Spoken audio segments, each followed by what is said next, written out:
ABC Kinderteach presents The Little Ghost Who Was a Quilt, written by Nason, illustrated by Byron Eggenschweiler.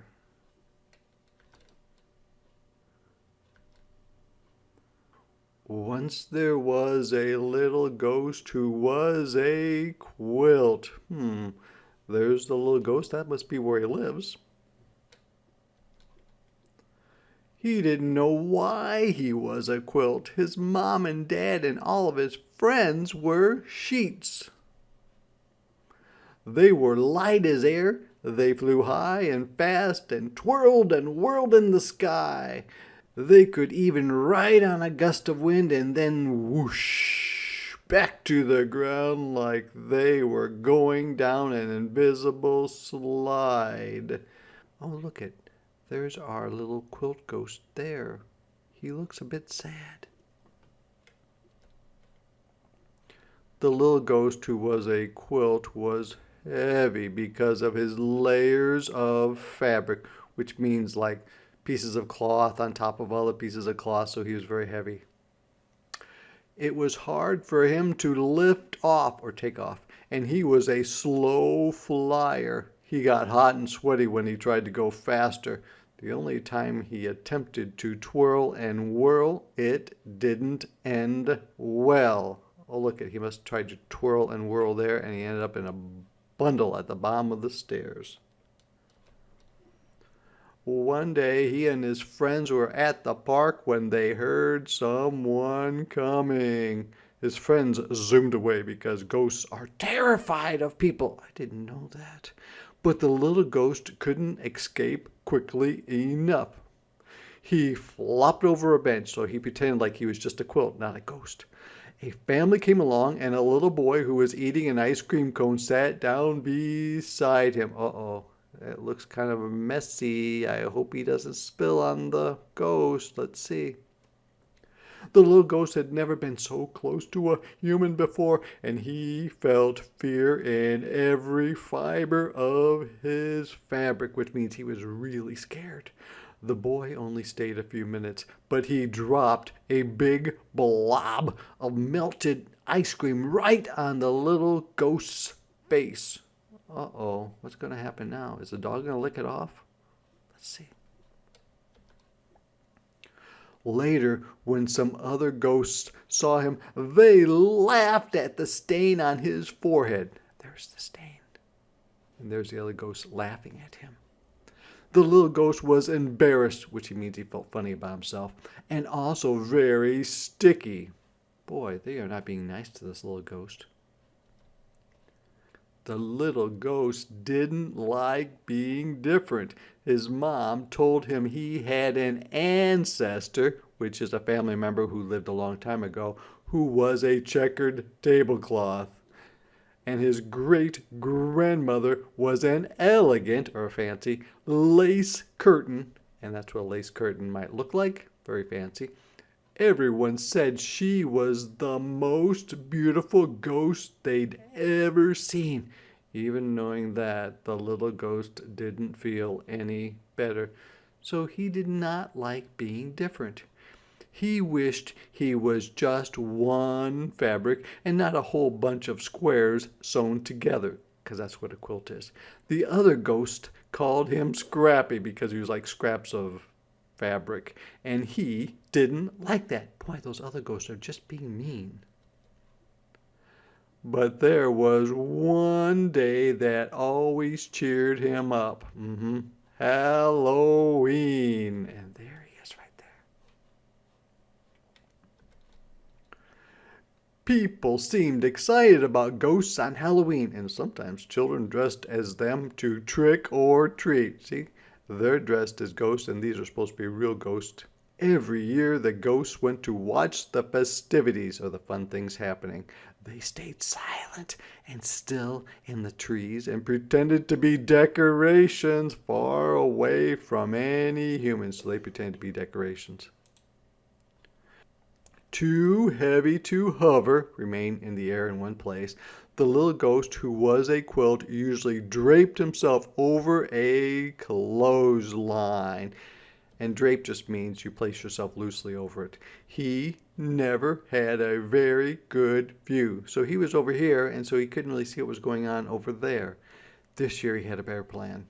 He remembered how close he had been to the boy at the park, so he decided he would be brave and fold himself over a chair on a porch right in the center of the action. Ooh, that looks very exciting if he's going to do that.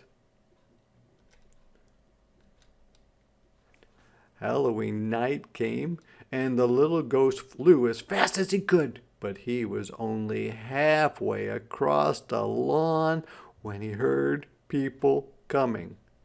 At the last possible second, he flopped over the porch rail. I think he wanted to flop over or drape over this rocking chair, but I don't think he had time, so he just plopped over or draped over right here. What's going to happen next? Is somebody going to see him? Are they going to pick him up? Let's see. A mom walked up the driveway with a little girl dressed as a ballerina. There's the mom pretending to be a witch, and there's a girl dressed as a ballerina or a dancer. While the girl trick-or-treated, the mother asked the man at the door something. So what do you think she asked him? I think it has something to do with the quilt. I wonder, maybe is the girl cold and she's going to borrow the quilt? Let's see. The next thing the little ghost knew, the mom had picked him up. He was so scared he thought his seams, where two pieces of his cloth are joined together, might come unstitched, which means the thread or string holding the pieces of cloth together comes apart. The mom wrapped the little ghost around the girl and put them both in a wagon. She does look warm, doesn't she? The girl had been cold, and now the little ghost was keeping her warm. He looks a little bit worried, doesn't he? He could hardly believe what was happening. How's he going to get away? They headed down the street past his friends in their tree. There they are. No, don't go, one whispered. What are you doing? The little ghost decided to fly away as soon as the girl got out of the wagon to trick or treat again. But the mom didn't turn into the next yard or the one after that. By the time she finally walked up to a house, the little ghost was panicking, which means was very, very scared. How would he get away? How is he going to get away? The mother parked the wagon and carried the girl and the little ghost into the house. Oh no! The little ghost didn't know what to do. He reminded himself to stay calm and be brave. There he is right there.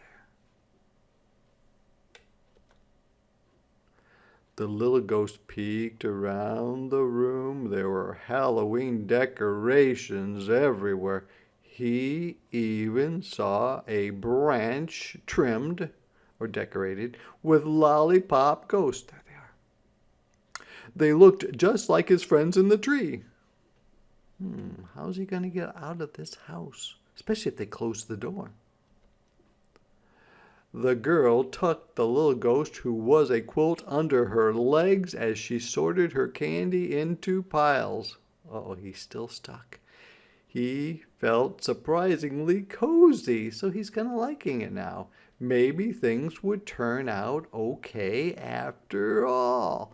The girl ate a chocolate bar, and when she wiped her sticky fingers on the little ghost, he didn't even mind. So she had some chocolate on her fingers, and she wiped on the ghost, and he says, it's okay. After the little girl was asleep upstairs, her mom gently folded the little ghost, who was a quilt. She smiled and admired his fabrics, or noticed how good they looked, and traced her fingers along a line of his stitching. It tickled. She set the little ghost on the couch and went upstairs too. When she was gone, he flew into the fireplace and out the chimney. His smile was 3 squares wide, which means it was a very, very wide smile. He was very, very happy about what had happened, and he flew up the chimney. The little ghost's friends cheered and rushed over to him. They were amazed by his courage for being brave and wanted to hear every detail of his adventure. They flew slowly along with him all the way home. They had to go slowly because he can't fly or float very fast. The little ghost was so happy that he felt like he was floating without even trying. Everything that had happened was because he was a little bit different. Everything had happened because he was a quilt. So he was unhappy about being different. Then he realized being different is not a bad thing. It's actually a good thing.